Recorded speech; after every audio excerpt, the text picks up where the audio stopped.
Krásny deň. Vítam vás na webinári Menej kriku, viac porozumenia s deťmi. Ja sa volám Jana Gottwaldová, som poradkyňa pre rodičov, lektorka rešpektujúcej komunikácie s deťmi, koučka a autorka projektu Šťastný rodič. A v najbližších 60 minútach urobím všetko preto, aby ste si po skončení tohto webinára odniesli svoj vlastný recept na to, ako sa stať takým rodičom, ktorý sa s deťmi dorozumie aj bez kriku.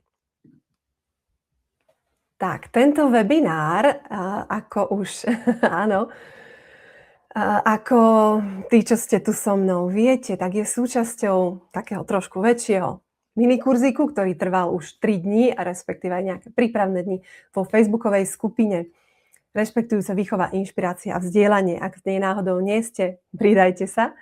No a predchádzali teda tomu, čo budem hovoriť, predchádzali praktické úlohy, cvičenia a také fakt veľmi kratučké lekcie, ktorých cieľom bolo trošku vás nahryznúť k tej téme, o niečom vás nechať trošku uvažovať, niečo si zažiť, niečo si zreflektovať z toho, čím prechádzate bežne v rodičovstve. Takže, kto ste tu so mnou naživo, tak mi prosím vás, počkajte, koľko je tu očičiek, 3 očička tu vidím. Napíšte mi, aké to pre vás bolo, čo si zatiaľ z toho odnášate, z tých 3 lekcií, ktorým ste sa niektorí veľmi poctivo a dôsledne venovali a išli ste veľmi do hĺbky, čo si myslím, že bude mať pre vás veľký efekt. Takže čo si z toho zatiaľ odnášate? Nejakú jednu myšlienku, nejaké jedno uvedomenie, čo bolo pre vás najdôležitejšie? Som na to veľmi zvedavá. A kým mi to napíšete, a kým sa mi to tu objaví, lebo tie komentáre sú trošku s spoždením, oneskorením, tak ja vám poviem, čo nás dneska čaká. Dneska nás čaká 60 minút, dúfam, že to stihnem, na ktorom si budeme venovať hlavne tomu, ako sa stať rodičom, ktorý menej kričí. A nedám vám k tomu návod, ktorý je nejaký akože učebnicový, teoretický. Ale dám vám k tomu rôzne tipy z takých rôznych uhlov pohľadu. Nechám vás, nech si to trošku prepojíte s tými cvičeniami, s tým, čo ste zažili. A pretože ono to všetko smeruje k tomu, aby ste si vy našli ten svoj návod. Hej, neexistuje nič univerzálne na váš život. Na váš život ste odborníci iba vy. Na vaše dieťa ste odborníci iba vy. Hej, a keď budete postupovať podľa akéhokoľvek univerzálneho návodu, nemôže to fungovať. Takže vy sa inšpirujte, prepájajte to s vašim životom a tvorte si vlastné návody. A budeme sa teda venovať hlavne vlastnej emocionálnej regulácii. To znamená, to sú tie tipy, ako zostať kľudná, ako nevybuchnúť, pretože to bola tá vaša najčastejšia otázka. Keď som sa vás v skupine pred začatím minikurzu pýtala, čo by ste sa radi dozvedeli, s akou otázkou prichádzate. To sa tam naozaj najčastejšie opakovalo, ako zostať pokojná, ako nevybuchnúť, ako zastaviť ten doslova idúci vlak hnevu, ktorý vidíte, že sa už rozjel a neviete ho uchopiť. Takže k tomuto si budeme toho asi hovoriť najviac. A ja vám ešte urobím taký úvod cez 3 piliere rešpektujúceho rodičovstva do celého rešpektujúceho rodičovstva a do toho, ako tieto piliere využiť v praxi, ako sa o ne oprieť v každej situácii, ktorej v rodičovstve čelíte, ktorá je pre vás náročná. Hej, ako tam vidieť to, toto je ten druhý pilier. Dala som ho tam? Nedala. Tak jasné, že mi to nefunguje. Tak na budúce to skúsim lepšie aj s tým druhým pilierom. Takže tomuto sa budeme venovať ešte. No a v závere webinára vás pozvem do programu Pohodové rodičovstvo vďaka komunikácii, ktorý otvorím v náväznosti na tento minikurs. A poviem vám, čo ešte viac, okrem toho, čo teraz nájdete na webe, v ňom na vás čaká, na čo sa tam môžete tešiť. Okrem toho je teda priestor na vaše otázky, je to interaktívny webinár, takže môžete písať. Ja na vaše otázky sa budem snažiť zodpovedať. Keby som mala pocit, že už to nestíham, tak si ich vezmem do samostatného živého vysielania, ktoré bude a na ktoré vás rovno pozývam túto stredu večer, keď už uložíte, dúfam, všetci detičky a budete mať ešte poslednú štipku energie, tak si môžete pozrieť a môžete zase so mnou diskutovať a debatovať o tých otázkach, o ktorých budete mať pocit, že neboli zodpovedané. K tomuto živému vysielaniu pripravím ešte špeciálne vlákno, kde môžete písať vaše otázky v predstihom, keď viete, že nebudete naživo. Tak mi to tam položíte, ja to skúsim zodpovedať. Samozrejme zase v rámci nejakých maximálne 60 minút. Kto tu nie ste naživo, tak nebojte sa, webinár si môžete pustiť zo záznamu. Určite zostane na tomto istom prihlasovacom linku k dispozícii. Samozrejme, už nemôžete četovať naživo, ale môžete sa pýtať dodatočne potom do toho vlákna na otázky. Zostane tu do konca januára, takže do soboty. Ono neprídete v kľude. Odporúčam vám dorobiť si najprv tie úlohy, naozaj mať tam trošku ten zážitok, nejaké malé uvedomenia, prvé z tých úloh, až potom si pozrieť ten webinár. Tak a ešte teda pripomeniem, súťaž, ktorá prebieha v skupine Rešpektujúca výchova, inšpirácia vzdielanie na Facebooku pre všetkých účastníkov tohto minikurzu. Kto sa zapája do úloh, kto komentuje, kto zdieľa, tak najaktívnejší z vás vyhrá odo mňa práve účasť v tom programe Pohodové rodičovstvo vďaka komunikácii, do ktorého vás ešte len pozvem. A aby to nebolo málo, tak ešte máte možnosť vyhrať odo mňa aj hodinku mentoringu alebo individuálneho poradenstva. A to takým spôsobom, že po skončení minikurzu, to znamená nejak ku koncu týždňa, aby ste si všetko v kľude stihli dopozerať a dorobiť, vám pošlem dotazníček so spätnou väzbou na to, aký bol pre vás tento minikurs, čo si z neho odnášate. Klasicky proste dotazník, spätná väzba, krátučky. Takže to je také organizačné info na úvod, čo vás čaká a čo všetko dôležité k minikurzu, aby som nezabudla. A vy ste mi zatiaľ napísali, čo si odnášate z minikurzu doteraz. Veronika, prvá Veronika, sú tu dve Veroniky dokonca, ostať ticho a nereagovať i hneď impulzívne. Takže to je tvoja myšlienka, ktorú si zatiaľ odnášaš. Druhá Veronika, tu je toho trošku viac. Pre mňa bolo najviac prekvapujúce uvedomenie, že často som to práve ja, ten manžel akoby, čo chce pivo od svojej unavenej manželky. Úplná veľká zmena vnímania celej situácie pre mňa. Veronika, ďakujem, že to spomínaš. Ja to mám tam presne poznačené, k tomu ešte prídeme a vysvetlím, prečo si myslím, že aj ja si myslím, že to je dôležité si toto všimnúť a uvedomiť si, že my sme tam často ten, čo od tých detí veľa vecí požadujeme. A oni sú ochotnejšie niečo pre nás urobiť, keď sa pri tom vzťahu, ktorý prebieha medzi nami, cítia videné a hodnotné. Tak, ďakujem vám a poďme teda na to, čo nás ďalej čaká.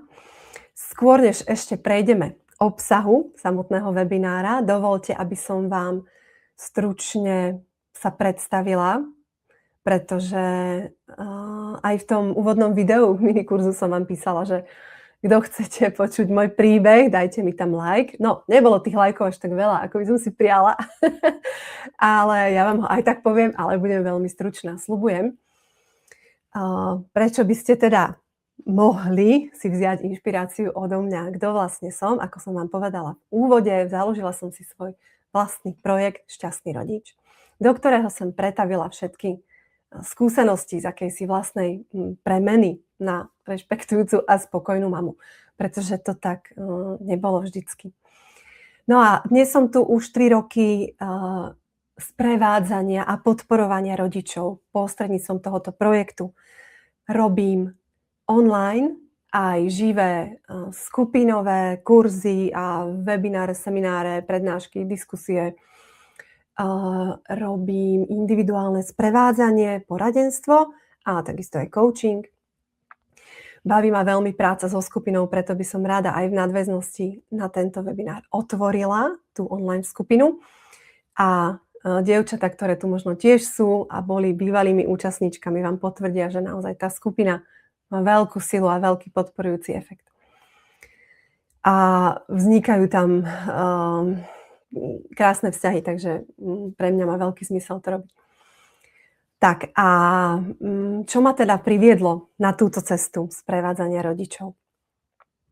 Tu ma vidíte v čase, keď moje deti mali asi 1 a necelé 3 roky. Narodili sa veľmi skoro po sebe, menej ako 2 roky. Takže kto máte podobné detičky staré, tak viete, že je to určite veľký záprach pre tú mamu. A ja som nevstupovala do rodičovstva s nejakou znalosťou toho, čo je nenásilná alebo rešpektujúca komunikácia. Môj seberozvoj bol v plienkach ešte vtedy, tak ako moje deti. A pekne ma to teda to rodičovstvo vyfackovalo, pretože starší syn mal povedzme 1,5 roka, ja tehotná s druhým.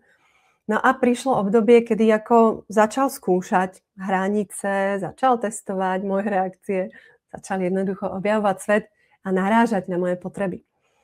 A ja som nevedela, ako s ním. Často som bola úplne bezradná, bezmocná. Dala som na radu, ktorá ku mne prišla z nejakého zdroja. No veď mu daj na zadok, aby ťa poslúchol. No a ja som mu dala na zadok, ale vo finále to vlastne vôbec nefungovalo.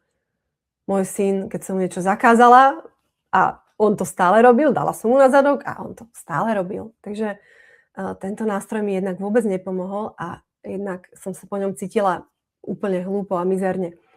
Vedela som, že potrebujem niečo iné a vedela som, že niečo také musím nájsť. Tak sa ku mne ako z vesmíru dostala pozvánka na takú prednášku, ktorá bola v našom meste. Poriadala ju lektorka AHA rodičovstva. O tom, ako menej kričať na deti a nájsť s nimi porozumenie. V podstate ten názov bol veľmi podobný.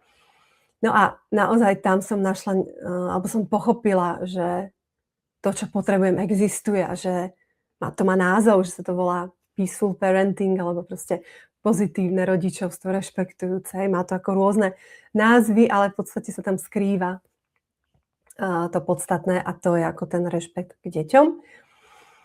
A že sa to dokážem naučiť. Akurát to vyžaduje určitú zmenu tých vzorcov, ktoré mám zažité. To znamená, že som začala naozaj študovať množstvo zdrojov, kníh, kurzov a výcvikov. Nebola to cesta ľahká, poviem vám to na rovinu. Trvalo mi to niekoľko rokov a stále je to cesta. Stále to nie je tak, že by som bola v cieli a všetko išlo dokonale, ale to ani nie je vlastne cieľom, pretože deti nepotrebujú dokonalých rodičov. Že?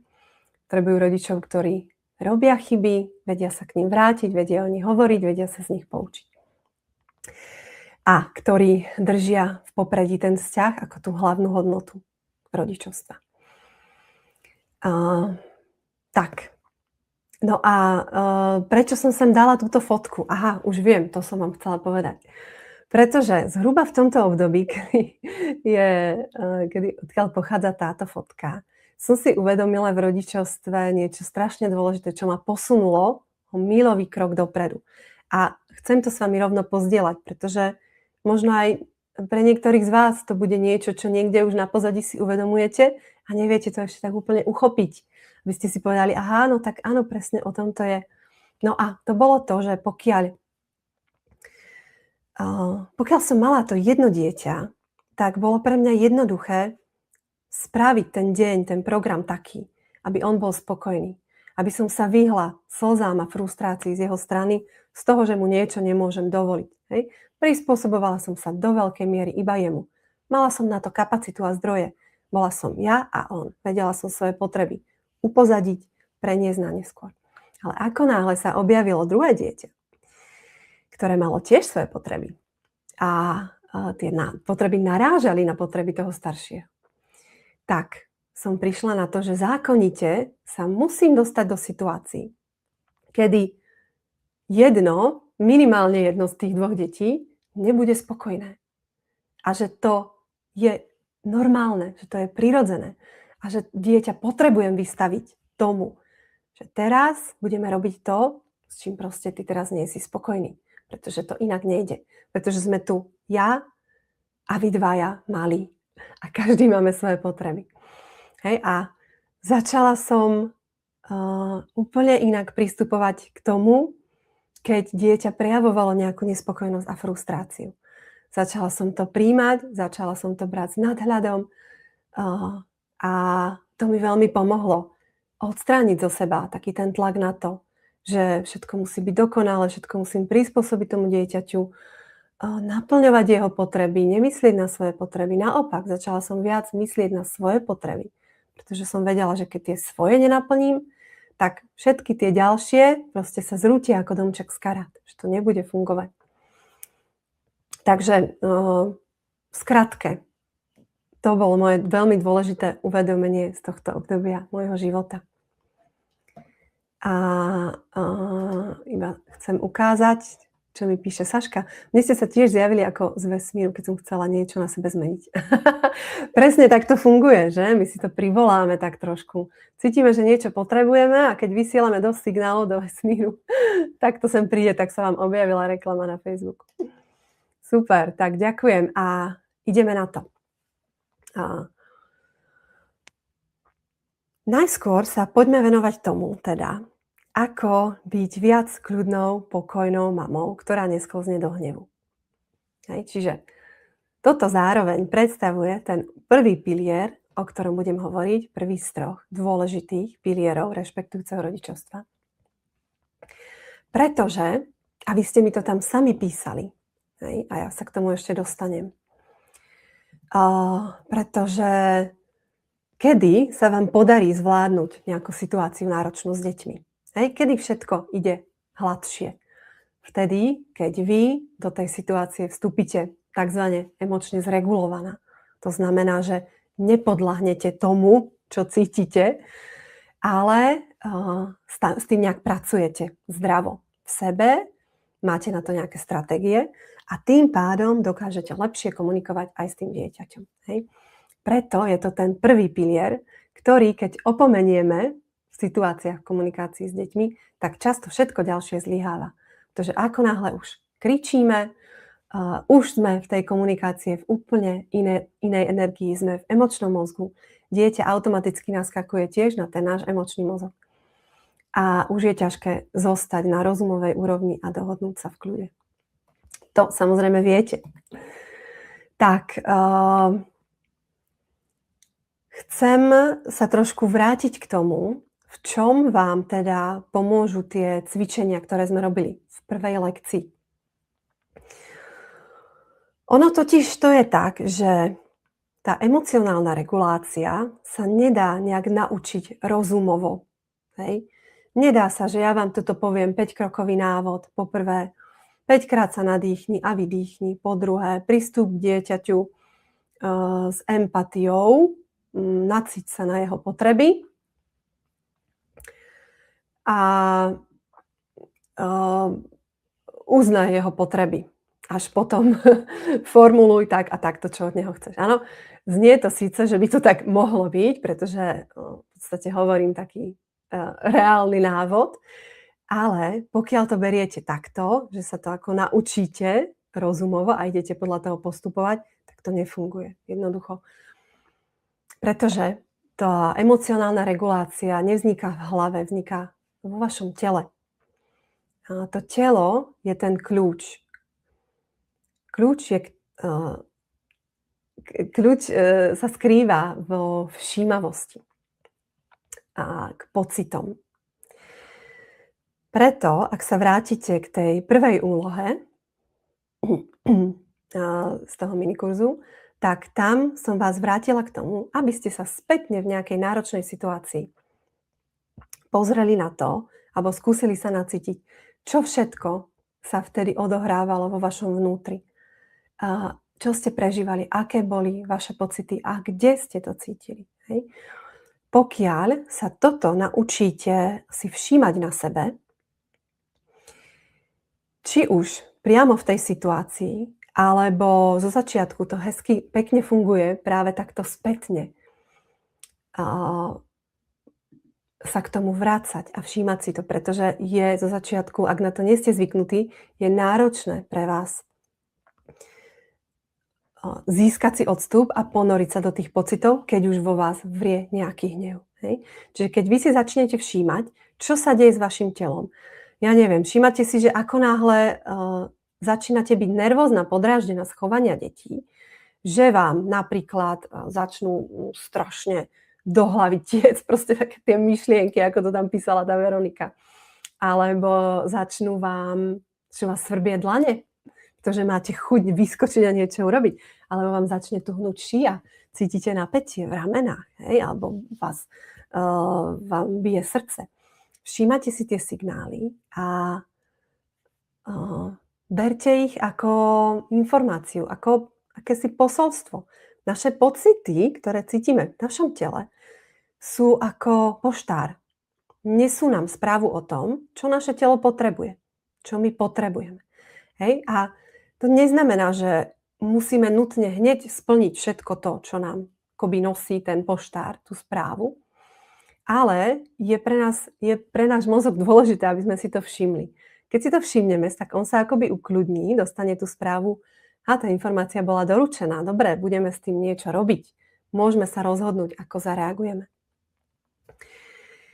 Takže keď si toto všimnete, tak potom pochopíte alebo uvidíte, že platí tá druhá veta, že medzi podnetom, čo môže byť čokoľvek, napríklad to vaše dieťa, ktoré tam robí niečo, s čím vy nie ste spokojní. Medzi podnetom a vašou reakciou je nejaký priestor, kde sa môžete rozhodnúť, kde máte tú slobodu toho rozhodnutia. Hej. Nefunguje to tak, že by podnet automaticky spustil reakciu alebo musel spustiť. Pozor, to je presne ten rozdiel medzi mozgom našim, dospelým, zrelým a mozgom dieťaťa, ktorý to presne takto má.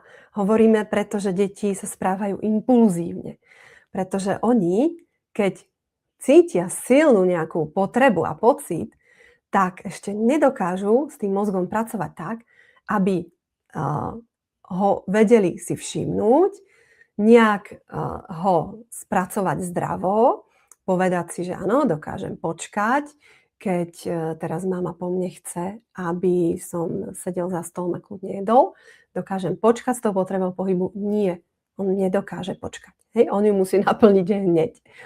Ale učí sa to postupne. Hej? Ale my už dokážeme aj počkať, dokážeme si to všimnúť a dokážeme prepojiť stratégie, ktoré máme uložené v tej svojej racionálnej časti mozgu, dokážeme prepojiť s tým, ako sa vyrovnať s tými pocitmi, ktoré cítime. Takže, tak ako to máte tu znázornené, hej? Medzi tým podnetom a vašou odpoveďou by mala fungovať niečo, čomu sa hovorí tlačítko pauza. Môžete si to normálne vizualizovať, predstaviť, že niekde v sebe máte nejaké pomyselné tlačítko pauza, ktorým vašim cieľom je vlastne snažiť sa ho akoby ovládnuť. Snažiť sa ho proste zvládnuť tak, aby ste ho vedeli vedome ovládať. Tak, pozor, čo je dôležité si uvedomiť, že ten podnet pauza, vedomá odpoveď, nefunguje vtedy, ak my sme v režime prežitia. To je to, o čom som hovorila tiež v tej prvej lekcii. Ako náhle vy ako rodič neustále fungujete, že váš deň je fakt boj o prežitie, že nestíhate, že vašu pozornosť jednoducho rozdeľujete medzi tie deti, naplno pre vás nezostáva ani minúta. Hej? Nestíhate sa najesť, vycikať, vyspať sa. Tak ste proste tak prepnutí, už vysilení, vyčerpaní, že ste v akomsi režime prežitia, kedy naozaj váš mozog sa akoby v tých reakciách vracia na tú trošku nižšiu úroveň a naozaj je pre vás náročnejšie nájsť, uchopiť to tlačítko pauza a ovládnuť ho. My si za chvíľočku povieme, aké si tipy a stratégie, ako ho ovládnuť a zväčšiť ten priestor. Hej? Ale toto je dôležité si uvedomiť. Pretože spomente si aj na to, vy, čo ste mi písali, keď som sa vás pýtala v otázke v skupine, Kedy sa vám podarilo lepšie zvládnuť nejakú situáciu s deťmi, ktorá normálne končí krikom, hej? Vaše odpovede boli, ja to tu mám napísané. Keď nemám časový stres, hej? Keď nie som unavená, keď som vyspatá.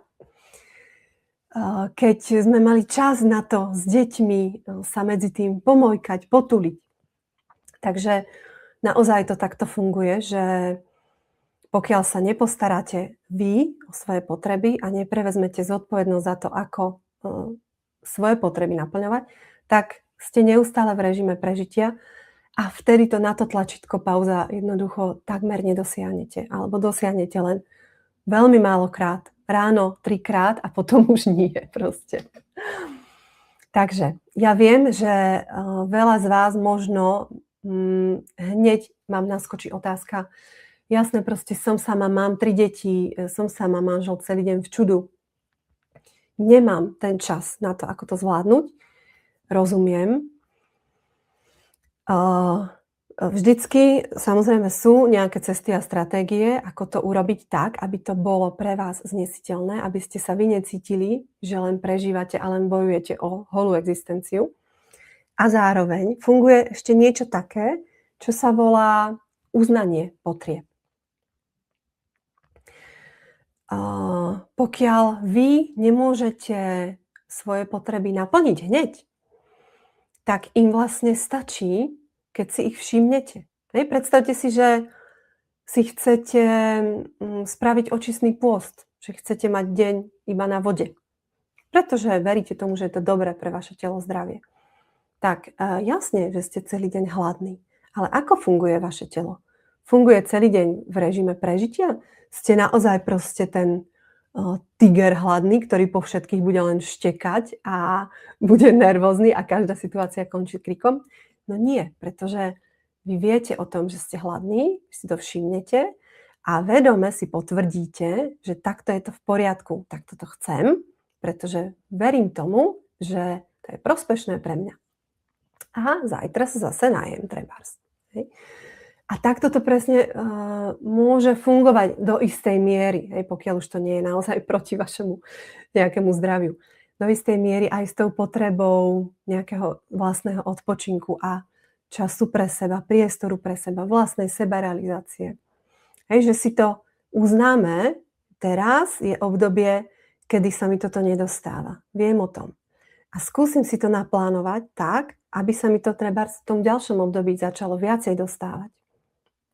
Takže toto aspoň funguje. Dobre, tak poďme ďalej. Poďme teda, aké kroky môžete urobiť?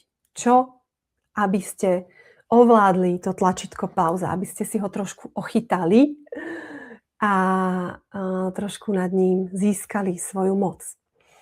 Tak, okrem toho, že budete vnímať svoje telesné signály, že sa to naučíte najprv reflexiou, tak ako v tej úlohe, a potom postupne si to budete uvedomovať už behom tej situácie, kedy vás dieťa začne niečím štartovať, nervózňovať.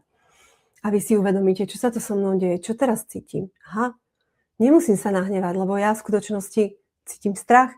Ja sa bojím, že to dieťa, keď teraz, ako ste tam mali jednu tú situáciu, keď vyjde z tej izby, nakazí toho druhého a ja zase budem musieť byť doma a proste a zase budem vyčerpaná, zase nepôjdem do práce, zase kolotoč, chorôb a tak ďalej. Čiže všímať si, čo sa vo vás deje a zvedomovať si to, čo to vlastne je, čo prežívate. Ako náhle si to zvedomíte, máte krok k tomu, aby ste vlastne stlačili tú pauzu a rozhodli sa, ako odpovedať v tej situácii. Nenechali sa strhnutým hnevom. Pomáha napríklad aj keď to verbalizujete. Keď cítite, že narastá vo mne napätie, začínam byť nervózna, podráždená z toho, čo sa tu deje. Poďme s tým niečo urobiť. Čo sa tu s vami deje? Čo potrebujete? Ja už necítim sa tu v tom teraz dobre. Poďme sa zastaviť a povedať si, čo sa deje. Kľudne toto, tak to verbalizujte. Pomáha to vám, pomáha to aj tým deťom. Ste pre nich čitateľnejší. Oni vidia, oni vás strašne pozorujú a nasávajú ako tie špongie.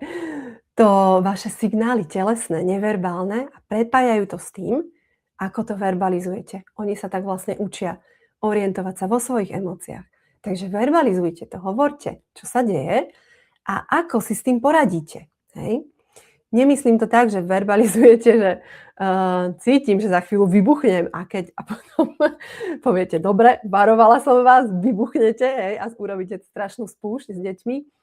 Nie, to nie je akoby ospravedlnenka pre váš výbuch.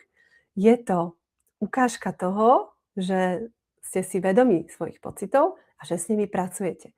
Hej, dávate potom zároveň aj tú informáciu, ako ja budem pracovať s tým, že cítim ten strach. Ďalej, hej, aj tomu dieťaťu, kľudne. Tak, ďalší bod, ktorý pomáha v tejto fáze, čiže keď cítite, že sa vo vás niečo deje, čo prerastie možno k hnevu, je vedomé dýchanie. Hej, nechcem to uvádzať ako univerzálny recept, je to také ako profláknuté, ale niekomu to veľmi pomáha, že sa na chvíľku zastavíte, keď cítite, že to vo vás začína narastať, vrieť, sa vám zvyšuje tlak. To znamená, že nejaké pocity sa dejú, treba im venovať pozornosť. Zastavte sa a skúste sa nadýchnuť, vydýchnuť a venovať chvíľku čas len tomu, priestor, vašu pozornosť len tomu, ako ten dých prúdi do vás, ako pomaličky prúdi von. Hej? A teraz prečo? Prečo to pomáha? Ono je to totiž normálna biologická reakcia. To dýchanie pomalé a vedomé aktivuje parasympatický nervový systém. To je ten nervový systém, ktorý nás uvádza naspäť do stavu kľudu, odpočinku. Je to opozit toho sympatického nervového systému, ktorý nás uvádza do akcie. Hej? Napríklad typicky v tom stave hnevu.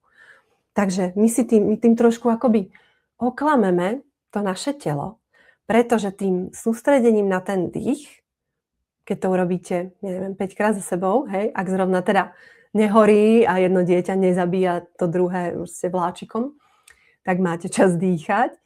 A ak sa na to sústredíte, tak dávate telu ten signál, že ak môžeš dýchať, ak dokážeš dýchať, znamená to, že tá hrozba, ktorú on akoby vníma v tom dieťati, alebo v tej situácii, že sa tie deti hádajú, alebo nerobia to, čo chcete. Hej, to je akoby, vy to vnímate ako nejakú hrozbu. No a vy tým dýchaním dáte signál tomu mozgu, že nie je to hrozba, hrozba sa nekoná. Všetko je v poriadku, hej. Nehoní ma tiger, pretože keby ma honil ten tiger, tak ja by som nemala čas zastaviť a 8-krát sa nadýchnuť. Hej, že by som musela naozaj bežať.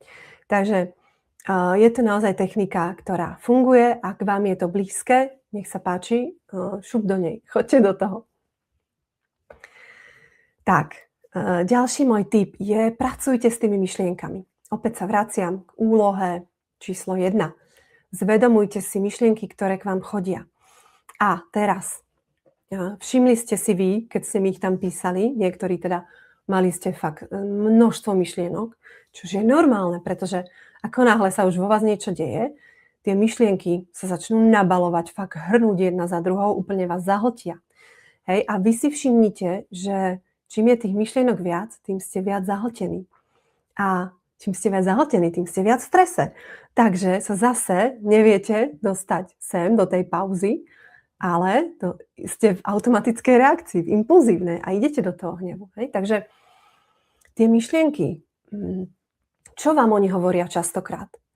Častokrát sú to veci, ktoré vás naozaj priamo nabádajú k tomu, aby ste sa cítili blbo, aby ste sa cítili viny, aby ste cítili tlak a vinu. Hej? Vy ste mi tam hovorili, zase ja si tu nahliadnem do toho, čo ste mi písali. Oni ma majú úplne na háku. Hej, toto vám hovoria tie myšlienky, že deti vás majú na háku. Je to pravda? No, samozrejme, že to nie je pravda. Deťom na vás záleží úplne najviac na svete. Na ničom inom vám viacej nezáleží. Im viacej nezáleží. Vysmievajú sa mi do tváre. Je to pravda? No, nie je to pravda. Hej. Oni robia to, čo robia, pretože k tomu majú nejaký dôvod. Pretože sú maličké a nedokážu sa tým stolom lepšie chovať, pretože sa to ešte len potrebujú naučiť. Nedokážu zregulovať tie svoje impulzy, ktoré ich vedú k tomu, aby naplnili nejakú potrebu hrania sa, aby zdieľali, aby proste boli veselé, aby behali okolo.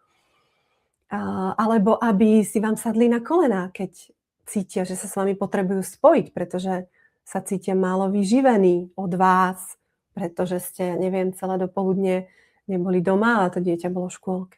Takže tie myšlienky, alebo vás túto myšlienky, to proste to nie je normálne, ako je to možné, že to stále nedokážu. Ja to zase nezvládam. Keby ma videli ostatní, tak si pomyslia, že nezvládam svoje deti a tak ďalej. Hej, to sú myšlienky. Cítite z nich tú ťažobu? Ja keď to hovorím, ja úplne cítim tú ťažobu a ten tlak, ktorý to na mňa vyvoláva, ma to tlačí na hrudi. No samozrejme, že sa týmto myšlienkam potrebujem ubrániť. Hej, takže už len týmto myšlienkami štartujem tú reakciu toho hnevu. Takže čo je tým kľúčom k tomu je, aby sme tieto myšlienky, nemusíme ich nutne ignorovať alebo potláčať. Vy si ich zase všimnite si ich, že vám tam naskakujú. Hej? Oni z nejakého dôvodu tam naskakujú. Hej? Zase sú previazané aj s tým častokrát, aj s tými pocitmi, na ktoré upozorňujú. Všimnite si ich a nechajte ich prísť, nechajte ich odísť. A všimnite si, že vám neslúžia, že sú nefunkčné, že sú na nič proste. Nahraďte ich niečím, čo vám slúži. Napríklad myšlienku, jak to je možné, že to tie deti ešte stále nezvládnu sedieť tu na tom obede a v kľude jesť. Hej? Nahradíte myšlienkou. Majú, 2 a 5 rokov, sú malí a potrebujú sa to naučiť systematicky, dôsledne, opakovane, s mojou láskavou podporou. A máme k tomu takéto a takéto nástroje. Hej? Takže nahradte si to, čo vám tam chodí v tej krízovej situácii do tej hlavy a spúšťa vo vás tú negatívnu reakciu. Nahradte si to niečím, čo vám funguje, po čom môžete siahnuť v tom danom momente. Tak a ďalší nástroj, ktorý je v tomto bode je strašne mocný, je to oko kamery. Hej, úloha z druhého dňa, lekcia 2. Pozoruj okom kamery, takže nehodnoť to správanie dieťaťa. Ale skús zostať v tom, čo vidí tá kamera a skús na základe toho preniknúť pod povrch toho, čo je asi príčinou toho správania. Prečo sa dieťa správa tak, ako sa správa. Prečo nedokáže naplniť tie tvoje očakávania, správať sa tak, ako by si ty chcela. Pretože má nejakú potrebu, ktorá je za tým, ktorú si potrebuje asi naplniť a nevie ju odložiť. Alebo prežíva niečo, s čím si samo nevie rady. Hej? A pokiaľ dokážete vy odložiť tie myšlienky, ktoré vás naozaj tlačia do toho útoku, do toho, aby ste zastrašili to dieťa, ktoré je v tej chvíli ten predátor, pretože ono vám spôsobuje ten pocit, že sa cítite vinní za to, že to nezvládate. Hej? Čiže tento nástroj, to oko kamery, spôsobí úplný obrat. Spôsobí to, že dokážete nevidieť za tým dieťaťom toho nepriateľa, toho predátora, ktorého musíte spacifikovať. Ale dokážete naozaj vidieť len to dieťa v tej holej existencii s tými svojimi potrebami a pocitmi, ktoré on tam niekde pod povrchom má. A nevie vám ich dať najavo tak kultúrne, ako by ste si vy možno prijali. Hej, ale dá ich najavo tak, že proste, rozhadzuje jedlom alebo buchne súrodenca. Takže vďaka tomuto dokážete vidieť a nacítiť sa na potreby toho dieťaťa a potom následne, to je len prvý krok k tomu, aby ste potom v rámci nastavovania hraníc dokázali s tými potrebami ďalej pracovať. Takže toto si myslím, že je také najdôležitejšie. A ešte, čo sa týka nahradzovania napríklad tých nefunkčných myšlienok, tak na to sú dobré tzv. Mantry, ako keď sa vám stále do hlavy miešavajú také tie myšlienky typu ono mi to robí naschvál, ono ma chce naštvať. Hej, môžete to nahradiť vetou, ktorú si niekde napíšete. Pripomeniete si ju. nerobí mi to naschvál. To dieťa mi to nerobí naschvál. Správa sa tak pretože si nedokáže inak, lepšie zatiaľ poradiť s tou situáciou, v ktorej sme. Potrebuje sa to ešte naučiť, alebo ja sa potrebujem k tomu naučiť, ja ho potrebujem k tomu niečo naučiť a tak ďalej. Hej? Alebo pretože je proste unavené a inak to nepôjde. Tak, super, ja si trošku vydýchnem a pozriem sa, čo mi píšete. Ja by som chcela poznamenať, že je ťažké nehodnotiť to správanie, že potrebuje viac času, aby sa nesedelo. Jasné. Keď už rovesníci to vedia a poukazujú na to, iní dospelí hovoria. Áno, určite, Veronika, súhlasím, je to veľmi ťažké sa na to povzniesť, pretože my sme celý život konfrontovaní s tým, že nás niekým porovnávajú, hej? Ako to, že ty to ešte nevieš, že on to ešte vie. Takže to v nás takto zostáva a vlastne ideme v tomto vzorci, že sa zrovnávame a je to ale nie je to dobrá cesta, neviem to povedať slušne. Chcela som povedať, že je to cesta do pekla, hej, že zrovnávať tie deti s tými druhými. Hej, vždycky viď iba svoje dieťa a viď jeho potreby a ber to tak, že tie potreby sú veľmi, veľmi individuálne, závisia od mnoho vecí. Každý má iný vývoj nervovej sústavy, je iný osobnostný typ. A je dôležité všímať si, ako ten vývoj ide v čase, hej, vzhľadom na to dieťa. A pozor, aj tam môže dojsť k určitým regresom, pretože je normálne, že keď má dieťa je pod väčším tlakom, tak aj v jeho vývoji dochádza k určitým regresom a je to prirodzené. Ale to je trošku už téma na inokedy. Takže, dobre, toto všetko, tieto tipy si zoberte k tomu, aby sa vám postupne podarilo práve ovládnuť to svoje tlačítko pauza. Vtesnať tam ten priestor a rozhodnúť sa reagovať vedome. Ten druhý veľký bod, chlievik tých typov, ktorý tu mám, patrí do takej skupiny, ktoré vy nerobíte akoby v tom danom momente, kedy cítite tie pocity, ale ktoré môžete robiť priebežne, ktorý vám pomáha v tom, aby ste to tlačítko pauza si lepšie ochytali. A to je, ja to iba prebehnem takto stručne, pretože vidím, že čas nám už veľmi pokročil. A to je všetky techniky mindfulness. Pokiaľ tu je niekto, kto meditujete doma, 15 minút si sadnete a vnímate svoje telo a svoje potreby, vám gratulujem, skláňam sa pred vami, je to super, robte to ďalej.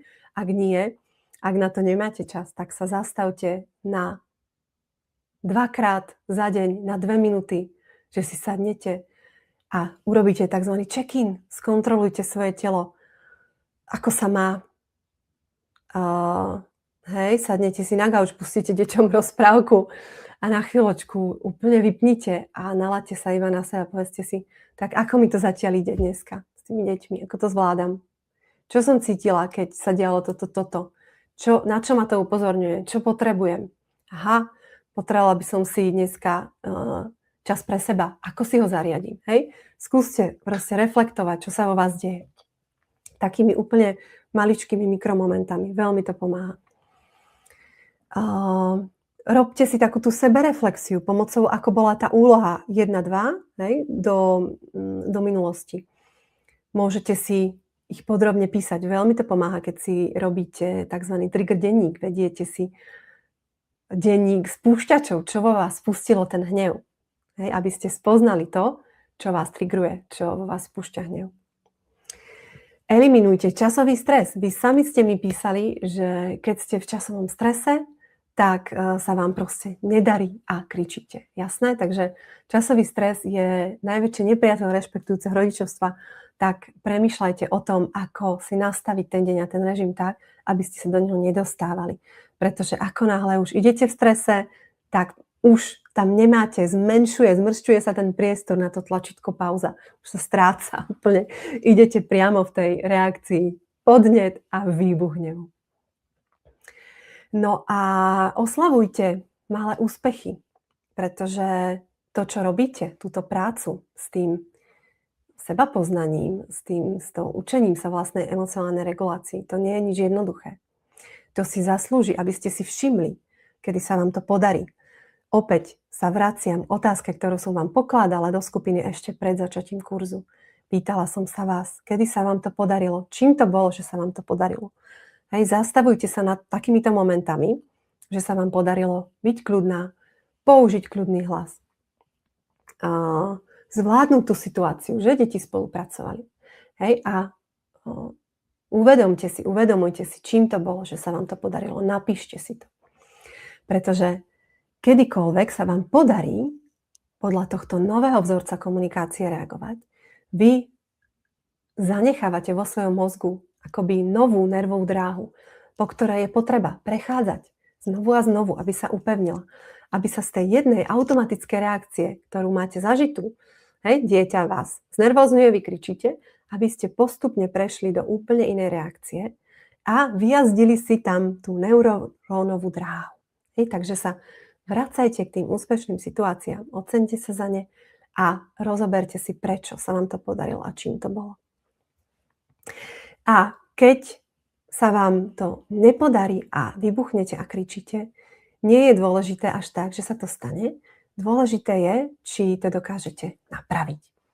Takže berte to ako príležitosť k tomu, že ukazujete deťom, ako môže vo vzťahu vyzerať náprava, že je ľudské robiť chyby, ale je zodpovedné sa k ním vrácať a napravovať ich. Že sa viete ospravedlniť, že to viete vziať na seba, že viete ošetriť pocity dieťaťa, ktoré vznikli z toho, že ste vybuchli a hovorili veci, ktoré vás mrzeli. Tak, a teraz by som sa chcela na chvíľočku zastaviť, pretože som hovorila príliš dlho a dajte mi vašu spätnú väzbu, čo si zatiaľ z toho odnášate vy, z tejto celej kapitoly, z toho prvého piliera, z tej emocionálnej regulácie. Ono totiž, tento prvý pilier vás zachráni v mnohých ďalších veciach, pretože funguje tzv. Niečo, čo sa volá koregulácia. Pokiaľ vy dokážete regulovať samého seba, učíte tým zároveň deti, aby oni dokázali regulovať svoje emócie a zdravo s nimi pracovať. Zároveň, keď vy vstupujete do nejakej vyhrotenej situácii, kedy dieťa už tam proste idú tie emócie, tam tá frustrácia, už ide do toho hnevu, dokážete vstúpiť takto zregulovaný, tak prinášate tam so sebou tú energiu toho kľudu, ktorá akoby, dieťa sa na ňu akoby nacucne. Požičia si z toho vášho mozgu, hej, tú energiu toho kľudu a prenesie ju na seba. Zatiaľ čo vy, keď tam vstupujete ako ten rozúrený tiger, tak dieťa si nemá z čoho požičať. Ale sú tam dva rozúrení tigri, ktorí na seba kričia vo svojej frustrácii. Takže vás opäť vyzývam k tomu, aby ste mi napísali, čo si zatiaľ vy z toho odnášate, čo vám tam utkvelo, aká myšlienka, že je pre vás užitočná, čo vám pomôže ovládnuť to tlačítko pauza. Hej. Napíšte mi, aký mi to napíšete, ja vám poviem o skúsenosti Mišky, účastničky kurzu Zvládni svoj hnev na deti, ktorá práve vďaka tomuto kurzu mi napísala, že dcerka mi povedala, aké je to super, že už pár dní nekričím. Hej. Práve tento kurz je tiež súčasťou ako bonus programu Pohodové rodičovstvo vďaka komunikácii, pretože ide do hĺbky presne toho, čo sme teraz práve prebrali a hovorili. Ide do hĺbky vašich spúšťačov k hnevu, ide do hĺbky toho, ako pracovať s tými trigrami a s tou reflexiou, hej? Ako pracovať s tými myšlienkami, ako ich otočiť na funkčné, vytvoriť si mantry, vytvoriť si svoj vlastný plán, ako zvládať náročné situácie v tom samom, tom ťažkom okamihu, kedy normálne vás tie emócie valcujú. Takže stále môžete písať a ja idem zatiaľ ďalej. Dobre? Budem sa to snažiť trošičku už urýchliť, aby som prefrčala ešte ďalšie dva piliere, aspoň skrátke. A to je ďalší dôležitý pilier rešpektujúceho rodičovstva je vzťah. vzťah. Tak ako mi Veronika aj tu písala na začiatku, že pre ňu bolo veľmi nové ten pohľad uvedomenia si toho, že to, či deti s nami spolupracujú, to, či nás poslúchnú, do veľkej miery bude závisieť od toho, ako oni sa cítia byť v tom vzťahu s nami videní, počutí, porozumení, pochopení, prijatí. Pretože rodičovstvo je v prvom rade vzťah. Hej? Alebo teda rešpektujúce rodičovstvo, alebo trošku iné rodičovstvo, ktoré chcete asi zažívať vy, pretože ste tu. Hej? Autoritárske rodičovstvo nie je o vzťahu. Je o tom, že ja som diktátor, ktorý hovorí dieťaťu, aké má byť, čo má robiť. Hej? Nerešpektuje jeho prirodzené sebapojatie. A aké to dieťa neposlúcha, tak mám na to nástroje, veľmi funkčné nástroje, ako sú tresty a odmeny, aby som dieťa k tomu donútila. Ale vlastne o tom to nie je. A preto vlastne celá tá výchova je postavená na vzťahu a treba si to uvedomiť, že pokiaľ my naplňame vzťahové potreby deťom, tak oni jednoducho majú tendenciu spolupracovať. Pretože dieťa spolupracuje tam, kde cíti spojenie. Hej, to je veľmi dôležitá veta. Že spomente si na to, ako to bolo v tej 3. lekcii.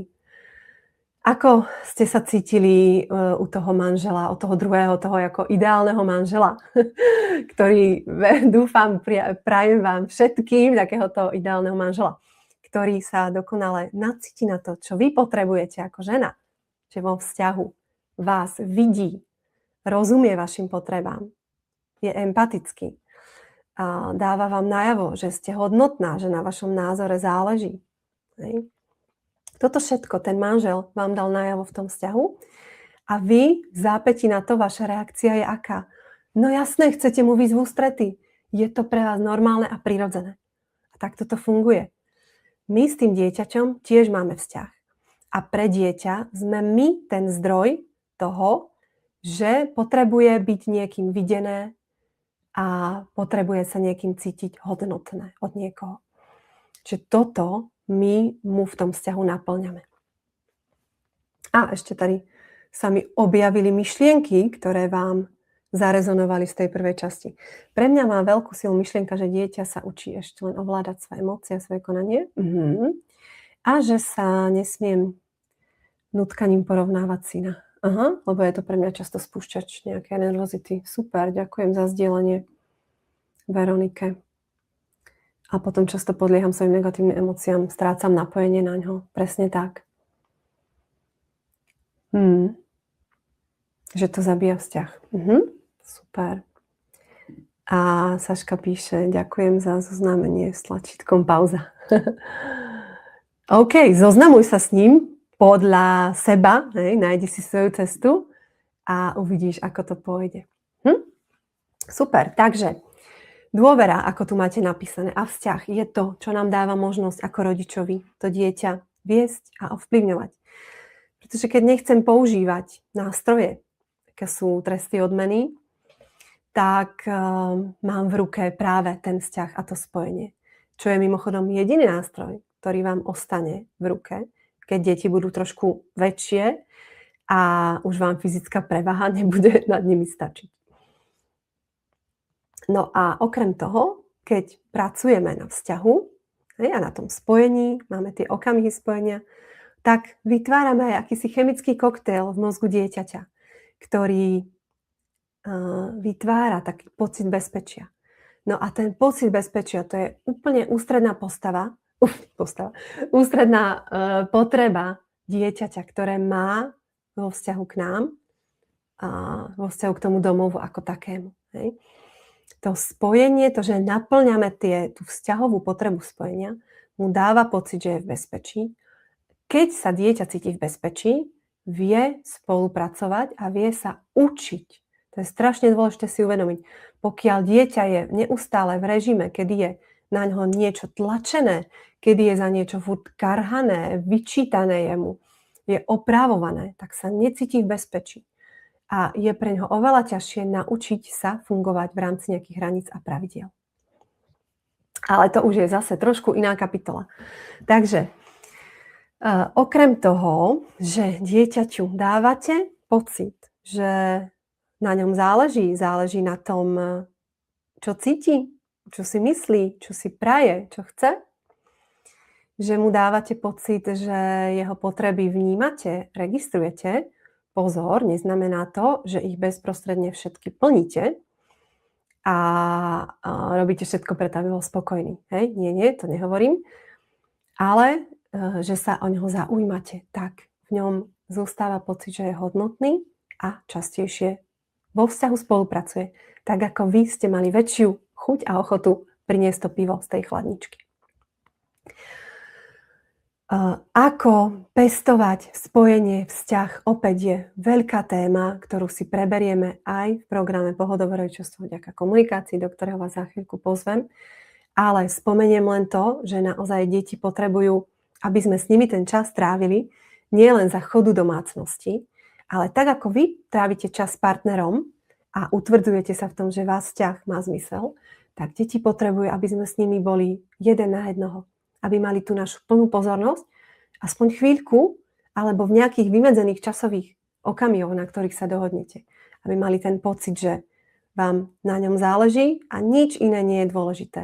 Iba ja, iba to dieťa, pre tú mamu v tej danej chvíli. Tak, pre niekoho je toto tiež veľký aha moment, že rodičovstvo je vlastne vzťah.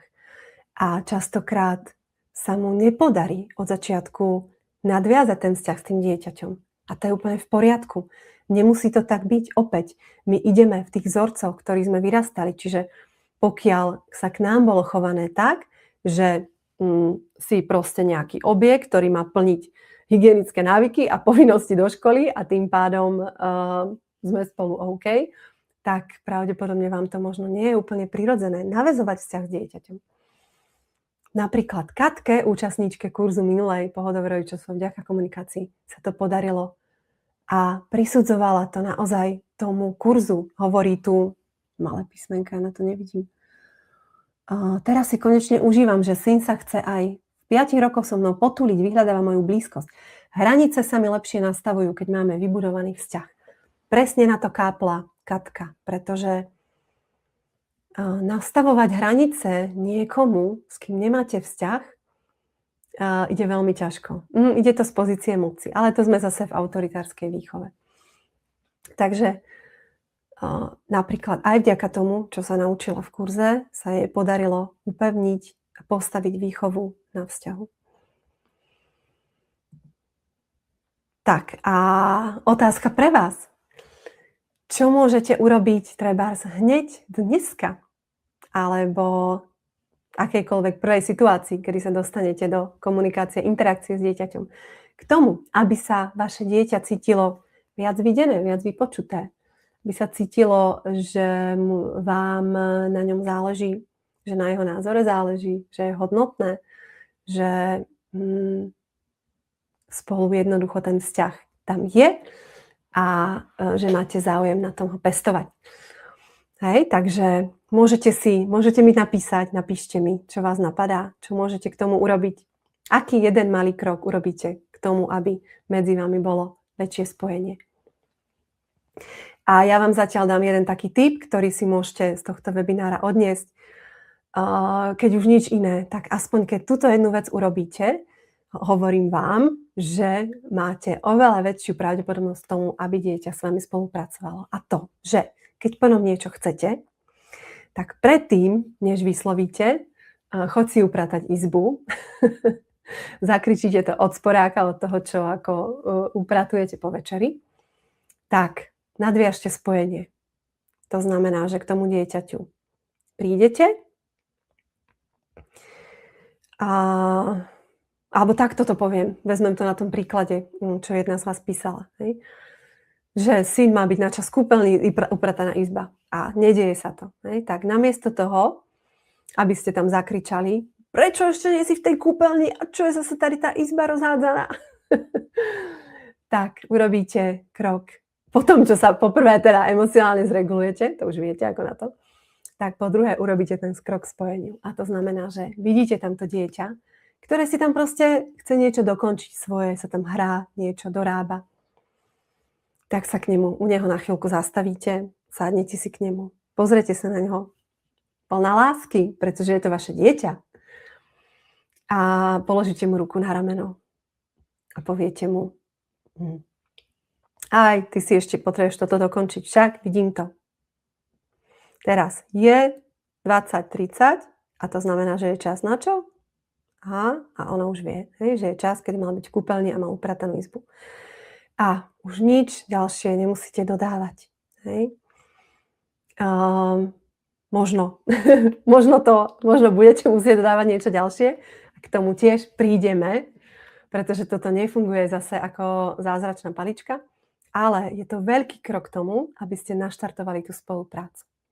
Že prídete, zastavíte sa, vidíte len to dieťa s tou svojou potrebou. Nehodnotíte ho, nenecháte sa prevalcovať do toho, že čo to vo vás robí. Ale nacítite sa na to, ako mu asi je, čo asi teraz potrebuje, prečo robí to, čo robí. A potom môžete pripomenúť to, čo vlastne po ňom chcete vy. Láskavým tónom hlasu. Tak, niekto mi napíše, čo za krok k spojeniu by dneska rád urobil svojim dieťaťom. Môžete aj dodatočne, alebo si to aspoň skúste odniesť v hlave ako takú vlastnú výzvu. Tak a poďme ešte veľmi stručne na ten posledný pilier, a to je, ja som to tu nazvala vedenie a podpora namiesto kontroly a trestov. Pozrieme sa, čo píše Veronika. Fyzický kontakt má veľkú silu a často roztopí aj ten najväčší ľadovec hnevu. Zníženie sa na jeho úroveň, dotknem sa ho, vidím, že sa k tomu napojeniu zase vraciame. Presne tak, Veronika, maximálne súhlasím. Čiže na toto si spomeň, že to naozaj funguje zázračne. Tak, vlastná emocionálna regulácia a vzťah častokrát stačí k tomu, aby všetko šlápalo ako po masle s deťmi. A veľakrát nie. Hlavne keď sú malé a potrebujú sa ešte veľa toho naučiť. A kapacita nervovej sústavy nie je natoľko vyzretá, tie prepojenia nie sú natoľko zrelé, že by dokázali mať stratégie, ako si poradiť s rôznymi situáciami. Takže potrebujú naše vedenie a potrebujú našu podporu. To znamená, čo si pod tým predstaviť? Znamená to, že sa vlastne pýtate, ako náhle vaše dieťa nespolupracuje, neposlúcha, odvráva, ignoruje, spýtajte sa, ako môžem dieťa podporiť v tom, aby ma chcelo poslúchnuť, aby dokázalo naplniť to očakávanie, ktoré ja na neho mám. Dokázalo splniť to, čo vlastne ako od neho chcem ja teraz. Hej? Ono to nedokáže splniť. Nie preto, že by mi chcelo robiť zle, chcelo ma naštvať, robilo mi to na schvál. Hej, ono to nedokáže splniť naozaj z nejakého dôvodu a ja potrebujem prísť na to, čo môže byť ten dôvod a ako ho v tom podporiť. Tak ako predstavte si vy, snažíte sa, ste tu, pretože snažíte nekričať na deti. Hej. A opäť kričíte nie preto, že tým deťom to robíte na schvál, pretože vám to robí dobre. No nie, vy s tým chcete prestať. Hej. Ale nemáte tie nástroje k tomu. Nemáte ich tak ošahané, zažité. Neviete ako na to. Nikto vás to nenaučil. Nemáte tie zdroje, nemáte tie potreby naplnené, aby ste dokázali nekričať. Čiže presne takisto to funguje aj s tými deťmi. Oni nás neposlúchajú nie preto, že by nechceli. Oni s nami chcú spolupracovať. Ale niečo im chýba, nejaké nástroje. A to je súčasťou tej veľkej skupiny rodičovstva, toho pilieru, vedenie a podpora. Bo niekto to nazýva aj koučovanie. Takže čo tam napríklad patrí? Patrí tam napríklad to, ako my s dieťaťom rozprávame. Akou formou komunikujeme. Pretože tá forma je často to, čomu sa dieťa bráni. V našej komunikácii bežnej, ktorú máme zažité, je množstvo vyčitiek, ktoré tým deťom dáme. Je množstvo krivdy, ktoré im dávame. Hej, hovoríme im, ty zase nevieš sedieť u toho stola tak, ako chcem. Mňa z teba mňa z teba trafí šľak. Hej, a deti to cítia ako nespravodlivosť, je to nefér, je to krivda, ako pocit menejcennosti. Um, je tam množstvo tlaku, hej. Je tam veľa vecí, ktoré my nemyslíme zle. My to hovoríme proste tak, jak to príde na ten jazyk, ale častokrát je v tej našej forme skryté to, čo im spôsobuje nepríjemné pocity a oni sa tým nepríjemným pocitom ešte nevedia brániť. Úplne ich pohltia a tým pádom ide spolupráca úplne proste, včuduje. Hej, nevedia spolupracovať, keď sú vystavení nepríjemným pocitom. Takže ako formulovať naše požiadavky tak, aby deti chceli pracovať? Hej? Ako zdeliť to, čo nám vadí? To, čo potrebujeme. Ako hovoriť osobným jazykom. Tak, ďalej potrebujú od nás dôslednosť, to viete, konzistenciu, pevnosť, hraníc a pravidiel. Potrebujú dostatočne počet opakovaní, keď sa ich snažíme niečo naučiť. Aby si vytvorili návyk. Existujú na to rôzne techniky, ako nacvičovať situácie s deťmi, ako ich pripravovať na to, ako zvládať rôzne situácie. A potrebujú sa naučiť regulovať svoje vlastné emócie, pretože poprvé, jednak na to nemajú zrelú nervovú sústavu, po druhé, už keď postupne dozrieva, potrebuje priberať tie stratégie, učiť sa ich od nás a dostávať ich do praxe. Hej. A keď narážame na konfliktné situácie, potrebujú sa deti učiť, že sa dajú hľadať riešenia, ktoré vyhovujú obom stranám. Že na každú situáciu sú riešenie, z ktorých, jak to povedať, kde nikto nekončí ako porazený. Toto všetko vy môžete tie deti naučiť, viesť ich k tomu a potom vlastne tie situácie s nimi pre vás pôjdu jednoduchšie, hladšie a častejšie budú končiť tou spoluprácou a tým poslúchaním. No a teraz som vám vymenovala množstvo vecí, ktoré sú akoby také soft skills rodiča. Hej. Pre mnohých z nás nie sú úplne prirodzené, lebo nás ich nikto nenaučil tým, že by sme to odpozorovávali od našich rodičov v detstve. Pokiaľ by to takto fungovalo, je to úplne ideálne. Máte to prirodzene v sebe. Môžete to predávať ďalej. Pokiaľ to nemáte, musíte sa to natvrdo učiť, ako sa učíte manažerské zručnosti a schopnosti. No a to všetko máte na to dva spôsoby, ako sa to naučiť. Prvá cesta je, a to som si prešla ja sama, že som sa to naučila naozaj sama. Vyžadovalo to množstvo kníh a kurzov a výcvikov a množstvo cvičení na sebereflexiu a koučovací výcvik a množstvo času, energie k tomu, aby som tie veci naozaj pochopila a dostala ich do tej praxe. Množstvo tréningov toho, čo som si vyskúšala, ošahala, zažila, čo bolo úspešné a neúspešné, vrácať sa k tomu, opakovať to, hej, trénovať to neustále a postupnými malými krokmi sa učiť to, čo všetko deti od nás potrebujú, aby s nami mohli spolupracovať. Tak, táto cesta je v poriadku pre niekoho, je náročná, dlhá, vyžaduje množstvo odhodlania. Ale určite vám držím palce, aby ste ju zvládli. A určite na nej spravíte množstvo chýb a to je tiež v poriadku, pretože chyby sú ten zdroj toho učenia. A chyby sú často príležitosťou, ako si byť aj bližšie s tým dieťaťom. Takže táto cesta je v poriadku. A druhá cesta je, že sa necháte niekým viesť v tom procese učenia. Hej. A ja vás pozývam k tomu, aby ste sa nechali viesť mnou, pretože ja som si toto všetko zažila na sebe. Celú tú teóriu som vstrebala, preskúšala na svojich vlastných 2 deťoch, ktoré majú dnes už 8 a 10 rokov. A máme spolu, dovolím si povedať, veľmi pekný, otvorený vzťah.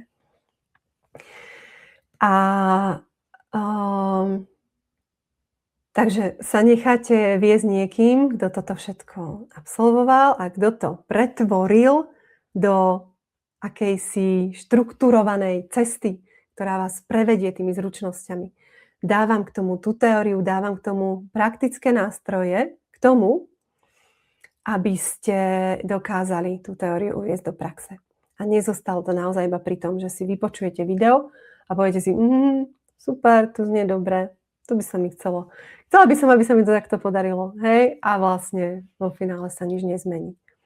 Takže vás teraz chcem pozvať do programu Pohodové rodičovstvo vďaka komunikácii, ktorý bude po skončení tohto kurzu trvať 10 týždňov a budete 10 týždňov v ňom mať moju podporu.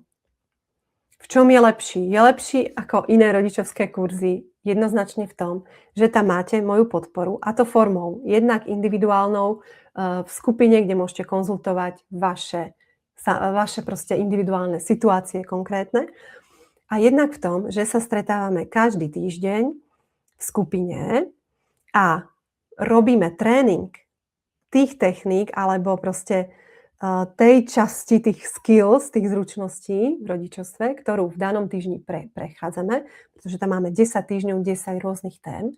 Takže ju trénujeme pomocou nejakých zážitkových techník. A ja som veľký fanúšik neformálneho vzdelávania zážitkovej pedagogiky, mám na to tiež kurz. Takže vďaka tomuto si môžete zažiť a vyskúšať techniky, ktoré potom dostanete do praxe. No a tieto skupinové sedenia sú naozaj ten najväčší bonus, ktoré aj účastníčky kurzu hodnotia.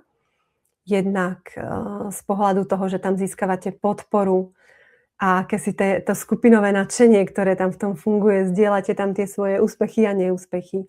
Učíte sa vzájomne jedna od druhej v tejto skupinke. Tak, tu si môžete pozrieť témy, ktorým sa venuje ten kurz v 10 témach. Čo by som zdôraznila, tak to sú také tie nosné témy, ako naozaj to správanie je komunikácia, čiže čo je za jednotlivými typmi správania, čo tam hľadať, aké nenaplnené potreby a ako sa k ním postaviť. Ako pracovať s emóciami na strane detí, hej. Ako pracovať s tým hranicami a nastavovaním hraníc vo výchove, ako motivovať deti. A 2 silné týždne venujeme súrodeneckým vzťahom a konfliktom. Ako komunikovať tak, aby sme vzťahy zlepšovali medzi súrodencami a nezhoršovali, a riešiť konflikty tak, aby si deti vedeli spory vyriešiť sami.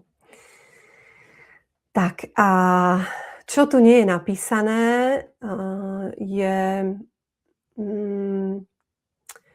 že okrem toho teraz vy ako účastníci tohto kurzu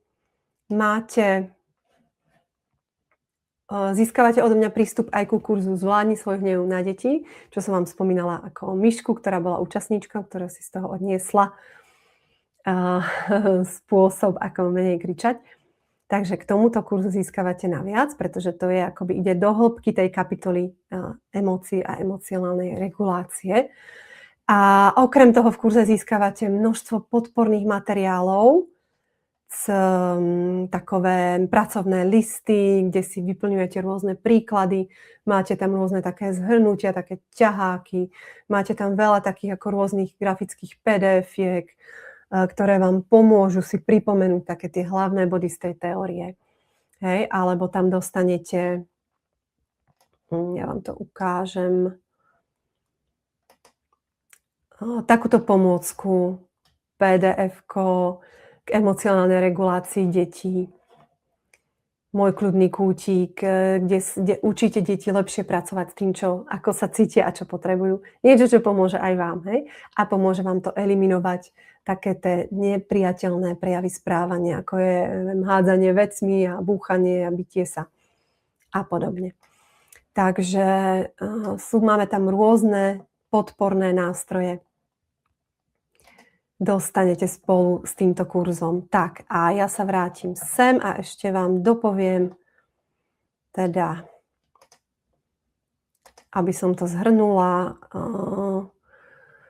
prihlášky teda uzatváram, tak ako to tu beží, do 4.2. do skupiny k tomuto kurzu. Ak máte otázky, kľudne píšte aj sem alebo do skupiny. Určite info o kurze vám ešte pošlem aj do e-mailu, aj do skupiny. Budete o ňom počuť, takže sa nebojte, že to vidíte a už ho neuvidíte. Jeho cena je 159 €. Pre vás teraz tým bonusom ešte s kurzom Zvládni svoj hnev. A najčastejšia otázka, áno, cenu si môžete rozdeliť na 3 splátky. Stačí, keď mi napíšete do mailu a ja vám samostatne vystavím tie faktory podľa toho, ako si povieme proste raz za mesiac, keď je to pre vás toto ako dôležitý faktor. No a najčastejšia otázka ku kurzu je, budem to stíhať, pretože som na všetko sama, v kuse mám na krku 2 deti. Áno, všetky ženy, boli tam teda zatiaľ iba ženy, sa priznám, ale na workshopoch a živých akciách mávam často aj mužov, ockov, za čo sa teším. Takže ale pozvánka platí aj pre mužov. Ale teda ženy to väčšinou zvládajú, aj keď sú za všetko sami. Hej, staršie dieťa dostane rozprávku, mladšie sedí s vami za počítačom a občas je to trebárs náročnejšie a občas je to úplne v pohode. Takže dá sa to, nie je to žiaden proste manažerský meeting, že by ste tam museli byť úplne plne prítomná a prednášať niečo. Hej, je to pre vás, je to pre vašu pohodu, je to preto, aby ste vy sa cítili, že nie ste na to sama, aby ste sa vy naučili niečo s podporou mojou a s podporou tej skupiny. Takže zvládnete to aj sama s 2 deťmi a ten čas, kedy sa stretávame raz týždenne na tú hodinku, hodinku a štvrť, si odhlasujete vy. Ak sa vytvorí skupina a uzavrie sa toho 4., v zápätí na to pár dní začíname, odhlasujete si, kedy sa budete stretávať, aké dní vám to najviac vyhovuje. Ja vám vždycky pripravím čas možností. Takže naozaj to stretávanie v tej skupine je úžasné a môžete si pozrieť aj na tej stránke toho kurzu, čo o tom hovoria. 2 účastníčky mi tam zanechali krásnu videorecenziu, čo im to prinieslo a aké to pre nich bolo. Tak, čas sa mi naplnil, prešvihla som to iba o 20 minút, čím vám veľmi pekne ďakujem za trpezlivosť, ďakujem ešte, že ste tu so mnou zostali, komentujete, Veronika píše, ďakujem za užitočné info, verím, že pauza bude aj v akcii, aj u mňa. A ešte tuto mám jednu spätnú väzbu, ďakujem za rozhodnutie záhady, od dnes sa budem snažiť robiť inak. Nacítiť a nie byť policajtom. Áno, áno, super, super, tak to mám radosť. Tak, majte krásny deň, držím vám veľmi peste s deťmi, aby ste našli svoje tlačítko pauza a ošahali si ho pekne, zvládli si ho podržať vtedy, keď to bude potreba. Majte sa krásne a vidíme sa